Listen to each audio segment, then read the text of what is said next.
5 څوارلسم رکوع 20 سپاره صفحه نمبر 44 اخره بلتون. أعوذ بالله من الشيطان الرجيم. بسم الله الرحمن الرحيم. يدبر الأمر من السماء إلى الأرض ثم يعرج إليه في يوم كان مقداره ألف سنة مما تعدون. صدق الله العظيم. سورة السجدة آيات نمبر 5 سپارہ 16 رکوع صفحه نمبر 44. تاسو آیات چې په دې ماقبل آیات کې هم د الله تعالی او قدرت او د الله تعالی په ذات باندې عقلي دلایل هوا.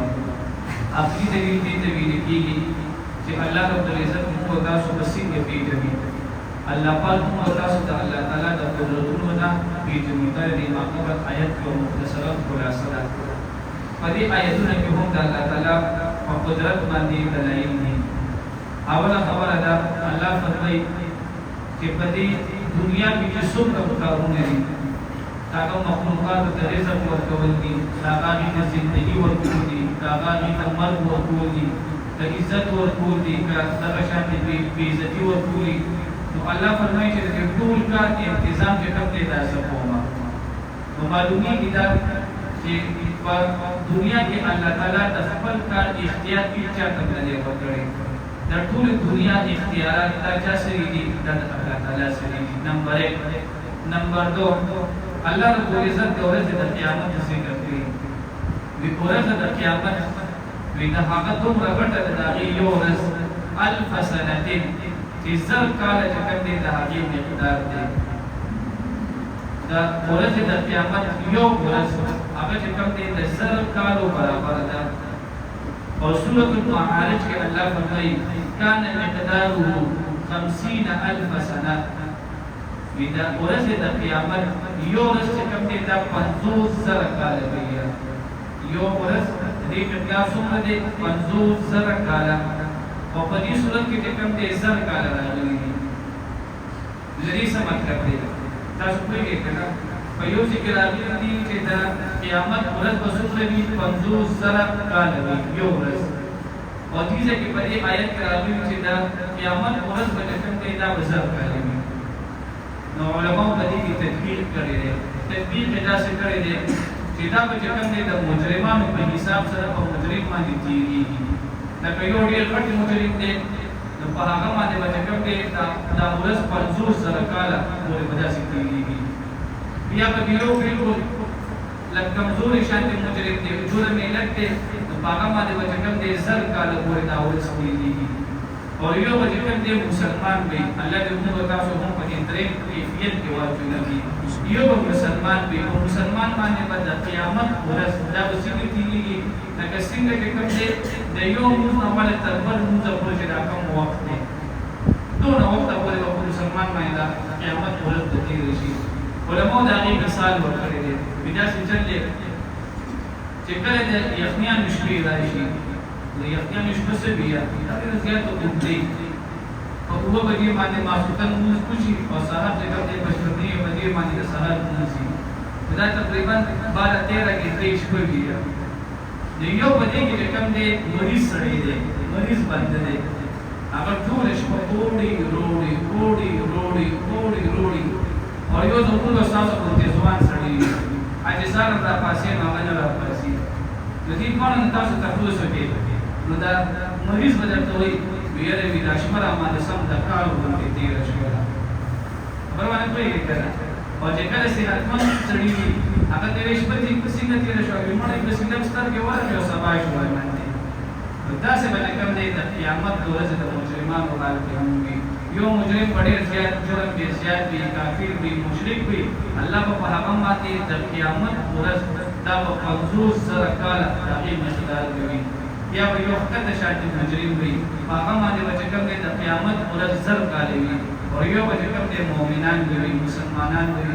دعا کوئ الله دې موږ تاسو په دې 3 نمبر فهرست کې واچوي.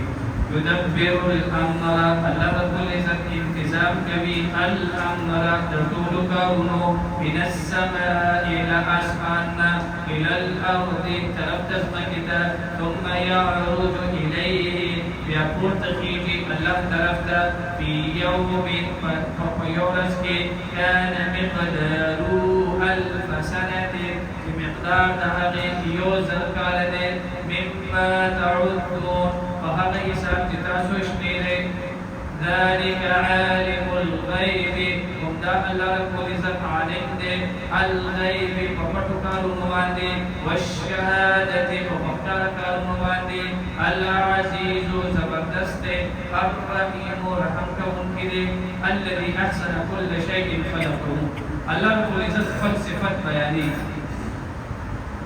اللہ فرمائی کہ دا مخلوقات ماڈل کھلی پیدا کری صرف اللہ رب العزت جکم دے خلق نہیں پیدا کری بلکہ اللہ رب العزت دے دا تخلیق ہم دے خستہ کھڑے دے پدی کے مثال دا انسان ورکو گورا انسان جکل پیدا کی نو پدما دے 3 سٹیج راځي بندما دے سو سٹیج راځي 3 په الفاظ دیگر په انسان باندې جکل دے 3 وختونه راځي یو جکل دے معشوق جکل پیدا شي پدما دے بچپن وی دا تقریبا 200 کال پورې وی دما دے جکل دے پلار زړه پوری مور په زړه پوری معاشره په رڼا کې یو دې بنده جکل دے د بچپن سټیج دی دا جکل دے 200 کال نو وړي دما دے ځواني په مزه مزه راشي دا جکل دے په معاشره کې خلک وی دا ځوان دی دما دے د ځواني جکل دے کم از کم 40-35 سال پورې وی دویم سټیج کوم کې د ځوانۍ شوی او بیا دریم سټیج د 40 سال نه پس یا د 45 سال نه پس هغه نه باندې بیا د بوډاوا دی راشي د بیا په خلک رحم شروع کیږي دا سپینګری دی او دا باندې لږ رحم کوي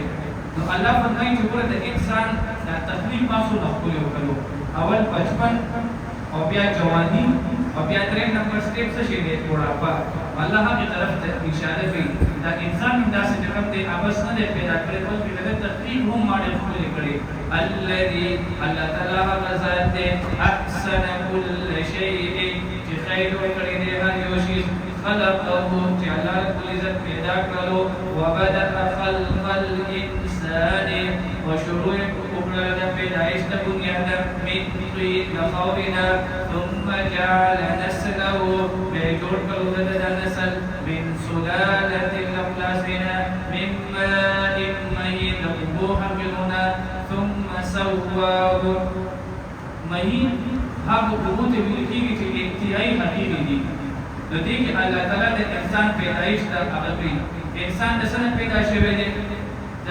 نطفه نه د سپرم نه او دا هغه نطفه الله وی چې دا انتهایی حقیقه ده څنګه حقیقه ده انسان نه کله هوا وځي یا انسان نه جګړه دی میچاز دې کې کداغه دې کته شي دې صرف چردان کوي صرف دې سبي چردان کوي او چې کله د انسان نه جګړه دې نطفه وځي نو الله وځي ته مکمل سکے یا غسل کوي په کفن باندې کله کې دا کفن بالکل ناپاک شول اب زه به کوم دې درې ځل وینځي والله وی چې انسان دا تخلیق د تونه حقیقي شي نه کړی دی او کار دا دی چې په انسان کې عاجزي وي تکبر پکې دی وي دې طرف ته الله اشاره وکړه ثم سواه بیادرس کرو اللہ رب العزت انسان ونفخ فيه من روحی وقوت ورکلو پدغ انسان کی نفل روحنا وجعل او پیدائک لکم السمع استاسو دفار غضنا والابصار استرگی والافئدہ غضنا قلیلا ما تشکرون مگر دیکھ لکھلک پتاسو کی شکر کیوی واقع دعوان